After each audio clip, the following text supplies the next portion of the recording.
meron kaming 5 o 6 na entablado dito sa buong complex na bawat oras may iba't ibang palabas na maikling palabas din, mga 20 hanggang 30 minuto. Kumbaga, tikman mo kung ano ang gusto mo. At kung matikman mo, baka makita mo, magustuhan mo, bumili ka ng ticket, gusto mo alamin ng higit sa kanila, ikaw na yung papasok. Kaya ito ay isang paraan para maipakita natin, kagaya ng sabi ko siya kanina, ano ba yung komedya? Nakita ko yung kunot sa noo mo. E di tingnan natin na may komedya tayong tatanghal. Baka magustuhan mo, baka gusto mo magpalihan ng komedya. Baka gusto mong makibahagi sa kanila. Di ba? Pag meron tayong mga pagtatanghal ng ibang tao, hindi pa nila alam na bahagi ng pagtatanghal.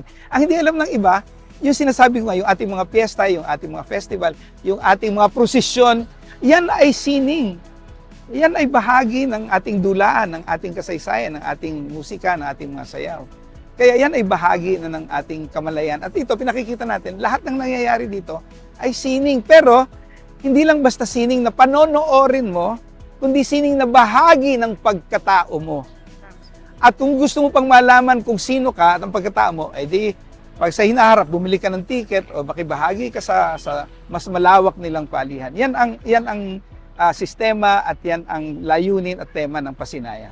Salamat po, Sir Dennis. Ang dami po nating natutunan, hindi lang po sa economic value ng reclamation, pero patungkol na rin po sa kasarilan natin. So, muli po nakasama po natin, Sir, maraming salamat, Vice President Artistic Director Dennis Marasigan.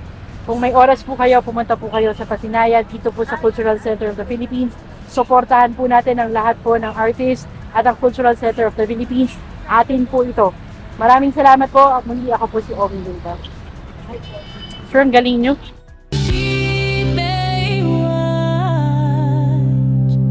Pag-asa